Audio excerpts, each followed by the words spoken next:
Rico McGee, another episode of the Ruler's Minute. Today, I am joined by sports psychologist Andrea Elcon. She is a doctor, Andrea Elcon. She's a licensed psychologist. She specializes in sports, professional performance, anxiety, eating, and body image, depression, insomnia, injury recovery, anything you could think of regarding sports and the body and the mental health surrounding that. That's what she's here for. Andrea, how are you feeling today? Feeling great. I am so thankful that you're having me on this to talk about athletes and mental health and injury and all the things. Yes, thank you. Thank you so much for joining. She's based out of Atlanta, Georgia. She probably Go knows a Falcons. little. Go Falcons all day, all day. They won yesterday. They beat the Saints. Woo! Let me tell you. I'm listen. If I was on blood pressure medication, I probably would have needed it yesterday because that game was like, oh my goodness, I can't take Indeed. another, I can't take another loss. Indeed. But Indeed. thank you so much. We're gonna get right into it. We're Sure. looking at Kirk Cousins, a player who came off a very serious injury last season, and first game back week one, a lot of people had expectations, and he may have moved a little gingerly. Can you talk about first of all, how does sports psychology, how does that affect the outcome before we get into Kirk? How does the sports psychology affect the outcome of athletes who are returning to sports from such a major injury? Absolutely. So, when we think about sports in general, most of us would think that the physical performance, a huge component of performing, whether it's on the field, on the court, on the pitch, is mental. It's about our attitude, it's about the mindset, it's about constantly being able to think about growth and more often than not, shutting out the noise. And sports is about grit, which means when you face challenges, you know how to work through them. And there isn't, I don't know that there isn't, but one of the biggest challenges that we face in sports is injury.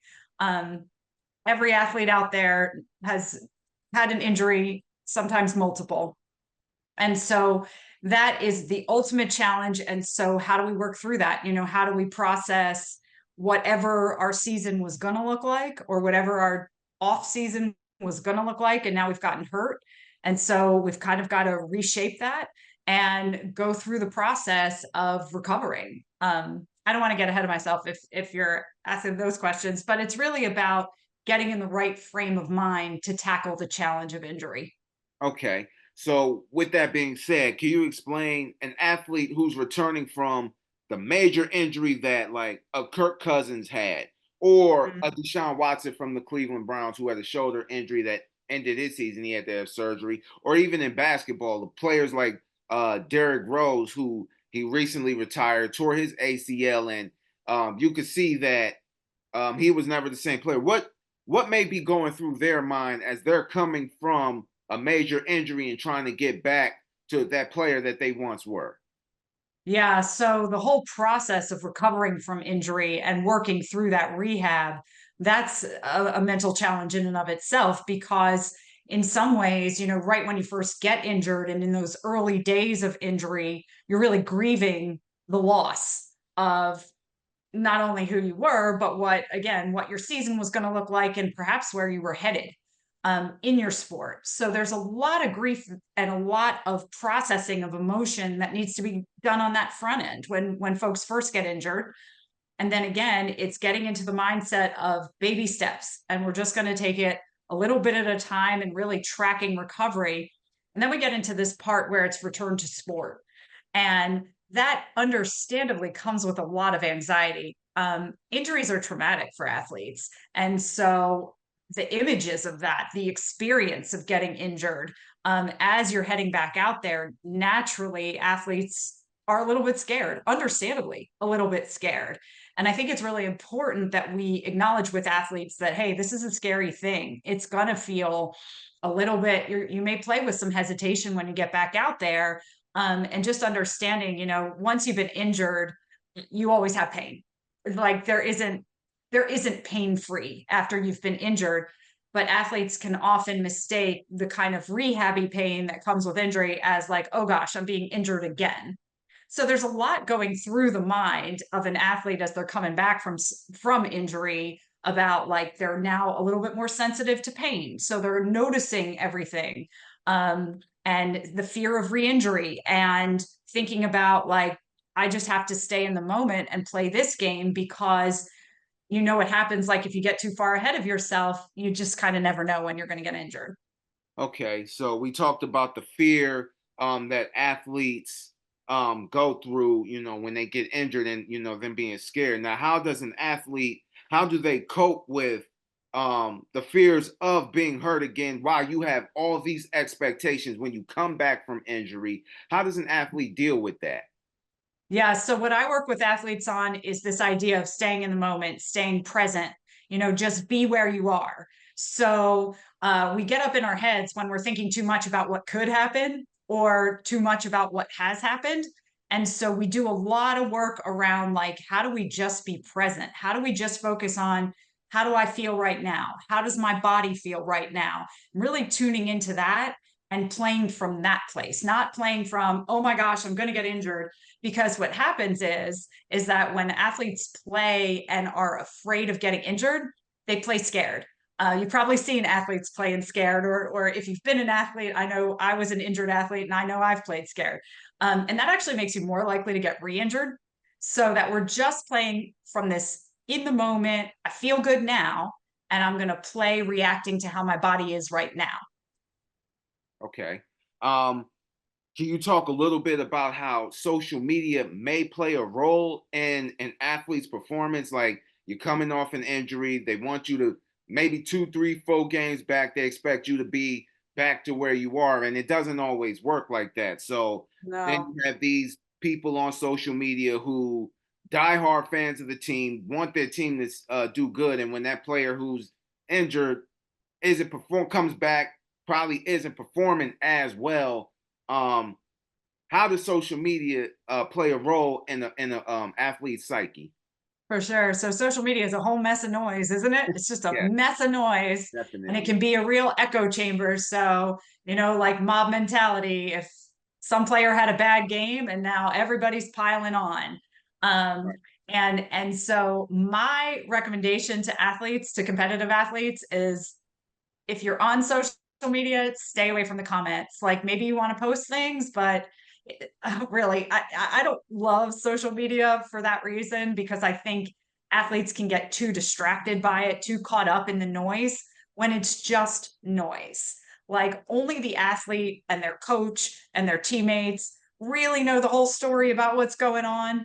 And so it's really important, again, that athletes learn how to kind of shift their attention away from all of that, because it's never super constructive. It's usually, I mean, if they're winning, it's great, like pat on the back. But if you're losing, it's never constructive. So it's a matter of like, just the more you can shut out that noise, the better. And sometimes that means that you turn off the comment section, or you don't look at all. Have, like for pro athletes, like have your publicist do it, like whatever. But the more that they can stay away from that, the better, because it can be so toxic, No, definitely. What would so you distracting.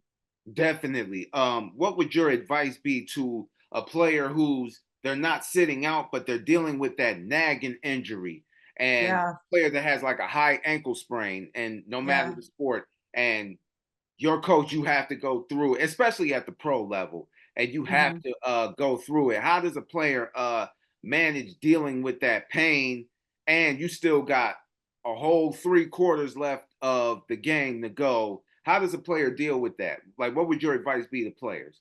Yeah, so there's the mental component. I mean, part of the advice is I hope you have a really good trainer and you stick to the program, right? Because working with a physical trainer can be so helpful for how to accommodate, how to build up the muscle around the injury, and how to make sure that your gait isn't like, a lot of times when we have injury, it changes how we run or it changes how we move. If it's a shoulder injury, we'll kind of move differently. And so having a good trainer and really sticking to all that rehab, and like making that a dedicated part of your plan. And then as far as the mental piece, again, it's coming back to that, how do I feel right now? And what do I need to do to take care of myself? So if somebody's playing with a nagging injury, when they're coming out of the game, if they're being subbed out for one reason or another, like really take care of yourself, whether that means that we're taking some breaths, are we icing in between, that there may be that extra care. And sometimes I'll get into it with athletes who are like, oh, it's such a, like, I want to do that. I don't, why should I have to? These guys don't have to do that. Like, I don't want to have to do this, but actually sticking to that extra routine can really help get through those nagging injuries. And if somebody's been cleared, if it's like a nagging injury, but somebody's been cleared, like it's not going to get any worse, then it's just a matter of like, this is what it's going to feel like, and I'm going to go hard anyway. Okay. Now what do you say to those players who, whether it be high school, college, the NFL, we all look, you have career-ending injuries. They do happen in Mm-hmm. this game. Indeed. Um, we was talking earlier this weekend about Yes. how does a player cope with, listen, you can't, you're not going to be able to play anymore, especially when you're an athlete who's dedicated pretty much your life to your sport and to being the best. And you're in the NFL and you're making that money. Now that money's gone. Now you have to find an alternative, but you may not know what's next because sometimes you don't have a plan B. You just got Mm-hmm. plan A. What have you ever dealt with, those types of things with athletes, and how do they deal with Yes, that? for sure. So I've dealt with athletes kind of collegiate on up with this situation where it's a career-ending injury. Actually, I have a kid in high school who had a career-ending injury somewhat recently. But the most important number one thing is get support from people you trust. Start from a place where you know that you have people who have your back no matter what, no matter how much money you have, no matter what your career looks like. Surround yourself with those people. And the second thing is it's so important to reach out for help from a professional around those times. It is important and normal to go through the grieving process of, hey, I was set up for greatness and now this isn't going to happen. Like I had an injury that's taken me out. And having that time to grieve and feel sad and have a therapist work with you to say, hey, it's normal to feel all these feelings right now. So we're going to work through that. And we help folks, when somebody's going through that, I'm helping them. Okay, what can you do? What are the small things you can do each day as an athlete starts to feel better from the mental blow, then we start to work on refinding purpose. And for some athletes, that means connecting to sport in a different way, whether that's through media or through coaching, um, all different opportunities staying in the sport. And sometimes that means I don't want anything to do with this sport anymore. I think I'll go to business school, or I think I'll get my degree in something I'm really interested in. I have an athlete who suffered an eye injury, this baseball player who suffered an eye injury, couldn't play anymore, and took up fishing, and now is like an accomplished fisherman. So it's important to have the time where you feel sad, make sure you have a lot of support, get help, and slowly but surely you'll refine your purpose. But you can't do it alone. And athletes sometimes think that they can fix things themselves. This is not something you can fix on your own. Okay. Next question probably would be you specifically in your practice. What kind of mental health coping strategies do you teach? I know we just touched on it, but just to go in depth a little further, Sure. what do you teach your clients specifically? Absolutely. So my main framework really dives into how athletes talk to themselves. So how are they talking to themselves off the court? How are they talking to themselves on the court? How are they talking to themselves when they have a bad game? Just how are the different ways they talk to themselves? Because a lot of times, all the time, athletes put a ton of pressure on themselves to be perfect. That every game they're going out there and they want to have the perfect game. That doesn't really exist. There's no perfect practice, there's no perfect game. And so I work with athletes to kind of talk to themselves in a way where they're still pushing and they're still driving, but they're not driving so hard for perfect that they kind of lose touch with, well, why do I play in the first place? So I do a lot of work around self-talk.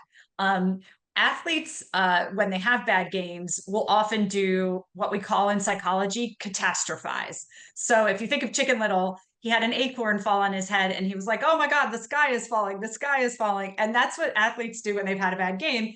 I'll hear them say, I'm going to get pulled out of the lineup. I'm the worst athlete ever. I'm never going to have a good game again. I might as well just hang up my cleats right now. Or so we need to kind of walk it back. We need to kind of get away from those either I'm perfect or I'm a failure, either I win or I lose, that there's a lot of gray area in there. And so I work with athletes to kind of tap into that. So again, we're working on drive, we're working on growth, but we're kind of pulling back from perfect. So can we get as close as possible without striving for absolute perfection? So I do a lot of work around that. And kind of like I said in the beginning, another coping tool that I use a lot with athletes has to do with just staying in the moment. That it's so easy to get distracted by the noise. It's both our internal noise, so what we're thinking about ourselves and our future as athletes, and kind of going back over every bad game we've ever played or every success we've ever had, that we spend a lot of time in the past and the future. And that isn't super healthy. So it's really about being in the moment where you are. So I teach athletes how to be the psychology term that you've probably heard thrown around is mindful. So that's just in tune with who you are in the here and now, both in your body, in your mind. And the more that we can stay present, we're actually way better performers when we are performing from this present place rather than what's going to happen later in this game. So we're just kind of, I teach athletes skills to be where they are. And I teach a lot of skills around drawing attention away from the noise. So athletes are constantly bombarded with, younger athletes from their parents, from teachers, from coaches, and then all the way up. I mean, coaches is kind of the whole time, but then as athletes move into the collegiate and professional, then there's the whole public making noise. And so I teach athletes how to shift their attention away from the noise. And that's really a muscle that they have to learn. Just like they build muscles in their body, this is a brain muscle where we learn to stay focused on what we want to stay focused on, not what everybody else is trying to pull our attention to. Okay. Um, Speaking of which, getting away from the injury for a second, when you see athletes who, I guess I'm not sure if you're familiar with the saying, well, the moment just got too big for them.